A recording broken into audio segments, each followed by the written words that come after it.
नमस्कार दोस्तों, target with PS Parihar channel में आपका स्वागत है। सुबह की इस वीडियो में ऐसी सूचनाएं होती हैं जो विभिन्न समाचार पत्रों पर छपी होती हैं और विद्यार्थियों के लिए आवश्यक होती हैं। तो आइए शुरू करते हैं और देख लेते हैं कि आज के समाचार पत्रों में ऐसी कौन कौन सी सूचनाएं हैं। सबसे पहली सूचना है 69,000 शिक्षक भर्ती की। 69,000 शिक्षक भर्ती के बारे में खुशखबरी ये है कि अब सुप्रीम कोर्ट खुल गया है और अब 69,000 शिक्षक भर्ती के बारे में बहुत सारी सूचना निकल करके आएंगी। और जो सूत्रों के हवाले से जानकारी मिल रही है कि दीपावली के पहले पहले आप लोगों को इसका जो ऑर्डर है कट ऑफ का वो देखने को मिल सकता है। और 69,000 शिक्षक भर्ती से संबंधित जो भी महत्वपूर्ण सूचना होगी वो मैं आपको इस चैनल के माध्यम से दे दूंगा। फिलहाल थोड़ा सा इंतजार और कर लीजिए और अब आपके ऑर्डर में देरी नहीं होने वाली है।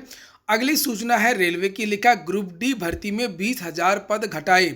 रेलवे ने इन्हें एक्ट अप्रेंटिसों के लिए किया आरक्षित। अब 83,000 पदों पर ही होगी भर्ती। रेलवे ने ग्रुप डी भर्ती परीक्षा में अभ्यर्थियों के लिए 20,000 पद कम कर दिए हैं। यह पद रेलवे एक्ट अप्रेंटिसों के लिए आरक्षित कर दिए हैं। इससे अब सभी श्रेणी के अभ्यर्थियों की भर्ती अब केवल 83,000 पदों के लिए ही होगी।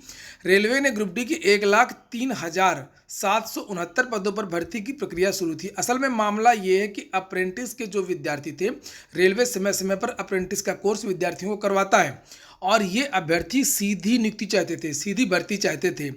तो इन विद्यार्थियों को सीधी भर्ती देने से मना कर दिया गया है और कहा गया कि अब आप लोग जो भर्ती हो रही है उसमें आप परीक्षा दीजिए, आपका कोटा रहेगा और अगर आप पास हो जाते हैं तो आपका चयन होगा। यहाँ पर देखिए लिखा है कि रेलवे के एक्ट अप्रेंटिस इन पदों पर बिना लिखित परीक्षा दिए सीधी नियुक्ति की मांग कर रहे थे। 2016 से पहले तक अप्रेंटिसों को सीधी नियुक्ति देने के अधिकार रेल महाप्रबंधक के पास थे, परंतु उसी साल इस व्यवस्था को समाप्त कर दिया गया और रेल मंत्रालय ने स्पष्ट कर दिया है कि रेलवे के एक्ट अप्रेंटिस एक्ट 2016 के तहत इन अभ्यर्थियों के लिए 20,734 पद आरक्षित रखे जाएंगे, परंतु सीधी नियुक्ति का प्रावधान नहीं है। तो अब इस तरीके से इन विद्यार्थियों को एक लिखित परीक्षा देनी होगी और इनको कम से कम समान वर्ग के अभ्यर्थियों को 40% अंक लाना ही होगा और आरक्षित वर्ग के जो विद्यार्थी हैं उनको 30% अंक लाना ही होगा। वही अभ्यर्थियों को नौकरी दे दी जाएगी। और बहुत सारे विद्यार्थी पूछ रहे थे कि जैसे कि रेलवे ने घोषणा किया है कि क्या 15 दिसंबर से एनटीपीसी की परीक्षा हो जाएगी, तो जो जानकारी निकल करके ये आ रही है कि रेलवे ने परीक्षा केंद्र और पूरी तैयारी करना शुरू कर दिया है। परीक्षा आपकी 15 दिसंबर से ही शुरू होगी, इसलिए आप लोग रेलवे की तैयारी करते रहें। वैसे railway RRB, NTPC, group D इत्यादि की test series target with PS Parihar app में भी उपलब्ध है। अगली सूचना है कोऑपरेटिव बैंक महाघोटाले की। लिखा है सहकारिता भर्ती घोटाला, एक और जांच पूरी होने के करीब। सपा शासनकाल के दौरान सरकारी संस्थाओं में हुए भर्ती घोटाले की एक और जांच पूरी होने वाली है। एसआईटी की यह जांच पहले से अंतिम चरण में थी, अब मुख्यमंत्री के निर्देश के बाद इसमें और तेजी आई है। एसआईटी अब जिन भर्तियों की जांच को अंतिम रूप देने में जुटी है उनमें सबसे अधिक 1018 पद ग्राम्य विकास बैंक, 318 पद कोऑपरेटिव यूनियन पीसीयू, 112 पद पीसीएफ, 96 पद राज्य भंडार निगम, 34 पद सहकारी निर्माण निगम के हैं। अप्रैल 2018 में कोऑपरेटिव बैंकों में हुई इन नियुक्तियों की एसआईटी जांच शुरू की हुई थी और एसआईटी सोमवार तक इस मामले में इन आरोपियों के विरुद्ध मुकदमा दर्ज करा सकती है। सूत्रों के अनुसार इन भर्तियों में हुई अनियमितता में भी उत्तर प्रदेश सहकारी संस्थागत सेवा मंडल के तत्कालीन अध्यक्ष राम जतन यादव की भूमिका पाई गई है। एसआईटी ने पहले अपनी रिपोर्ट में भी उन्हें दोषी ठहराया था। तो अगर इस भर्ती की सही जांच होती है और जो अधिकारी हैं उनके खिलाफ कार्रवाई होती है तो ये एक अच्छा संकेत है। ऐसा होना भी चाहिए क्योंकि ज़्यादातर जो जांचें होती हैं भर्तियों की उसमें कुछ होता नहीं है। अगली सूचना है टीजीटी पीजीटी भर्ती की। लिखा हुआ है 12,000 पदों, टीजीटी के 12,000 पदों, पीजीटी के 3,000 पदों पर होगी भर्ती। कुल 15,000 पदों का विज्ञापन इसी महीने लास्ट सप्ताह में यानी 31 अक्टूबर के आसपास आ सकता है।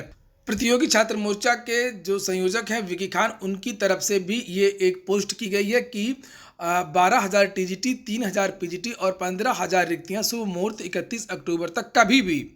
अगली सूचना है दरोगा भर्ती की और दरोगा भर्ती के लिए विद्यार्थियों ने 24 तारीख को एक महा ट्विटर अभियान चलाया था।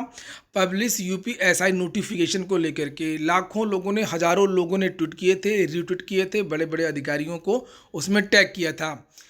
अब सरकार की तरफ से लगातार बयान भी आए इस भर्ती को लेकर के और अब जानकारी ये मिली है कि 15 से लेकर के 30 नवंबर के बीच में इस भर्ती का जो नोटिफिकेशन है वो आने की पूरी तैयारी है।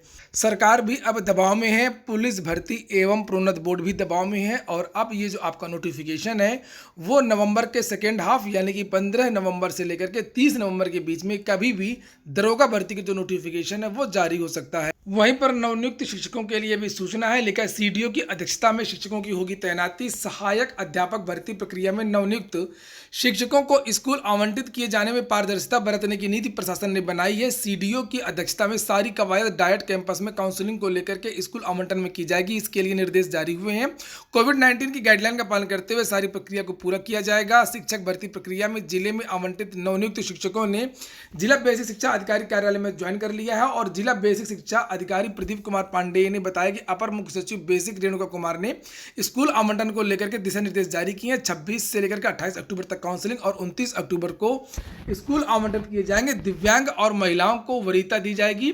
इसके बाद पूर्व शिक्षक को रोस्टर के अनुसार स्कूलों का आवंटन किया जाएगा। पूरी प्रक्रिया में पारदर्शिता रहे, इसके लिए कहीं कोई कसर नहीं रखी जाएगी। सीडीओ डॉक्टर राजेश कुमार प्रजापति की अध्यक्षता में काउंसलिंग से लेकर के स्कूल आवंटन की कार्रवाई को पूर्ण कराया जाना है। डायट कैंपस के स्काउट भवन में सुबह 10 बजे से कवायद शुरू हो जाएगी। अगली सूचना है मदरसों में फिजिकल एजुकेशन अध्यापकों की भर्ती की। लिखा सरकार मदरसों के छात्रों को दिलाएगी फिजिकल एजुकेशन। प्रदेश के मदरसों में पढ़ने वाले छात्र छात्राओं को फिजिकल एजुकेशन भी दिया जाएगा। इसके लिए मदरसा बोर्ड नियमावली में बदलाव होगा और मदरसा बोर्ड ने इसका प्रस्ताव शासन को भेज दिया। उम्मीद जताई जा रही है कि नियमावली में बदलाव के बाद मदरसा शिक्षा बोर्ड से संबद्ध सरकारी मान्यता प्राप्त मदरसों के वैकल्पिक विषयों में फिजिकल एजुकेशन शामिल हो जाएगा और मदरसों में एक फिजिकल एजुकेशन अध्यापक की भर्ती का रास्ता साफ हो जाएगा। प्रदेश में 16,000 मदरसे हैं। इनमें से आर्थिक सहायता प्राप्त 560 मदरसे हैं और इन मदरसों में मुंजी, मौलवी, हाई स्कूल समकक्ष, आलिम, इंटर समकक्ष व कामिल व फाजिल स्नातक की पढ़ाई होती है। नीचे लिखा है कि अब मदरसा बोर्ड ने निर्णय लिया है कि यहाँ के छात्रों को मुख्य धारा के स्कूल कॉलेजों को जोड़ने के लिए उनको फिजिकल एजुकेशन भी दिया जाए और बोर्ड की नियमावली आगे आड़े आ रही है। बोर्ड के रजिस्ट्रार आरपी सिंह ने बताया कि इस संबंध में शासन को प्रस्ताव भेजा गया। प्रस्ताव पर शासन की सहमति मिली तो 560 मदरसों में फिजिकल एजुकेशन का रास्ता साफ हो जाएगा। यह वैकल्पिक विषय होगा और मदरसों में 560 शिक्षकों की भर्ती भी हो सकेगी। तो आने वाले समय में ये भी एक भर्ती देखने को मिल सकती है। तो दोस्तों ये हो गई आज की महत्वपूर्ण सूचनाएं। एक और सूचना है कि सभी लोग सोशल डिस्टेंसिंग का पालन अभी भी करें, मास्क अभी भी लगाएं। देखिए यहाँ पर लिखा है कि अमेरिका में मार्च 2021 तक 5 लाख मौतें होने का अनुमान। लोग मास्क पहने तो 1.25 लाख जानें बच जाएंगी। इसलिए अभी भी कोताही नहीं बरतना है। जिस तरीके से देखा जा रहा है लोग खुलेआम घूम रहे हैं, मास्क भी नहीं लगा रहे हैं, सोशल डिस्टेंसिंग का पालन भी नहीं कर रहे हैं। होशियार रहिए, सजग रहिए, खुद भी बचिए, दूसरों को भी बचाइए। ये हो गया आज का वीडियो अगर आपको अच्छा लगा हो तो लाइक कर दें। जिन मित्रों ने चैनल को अभी भी सब्सक्राइब ना किया सब्सक्राइब कर लें। पूरा वीडियो सुनने के लिए बहुत बहुत धन्यवाद।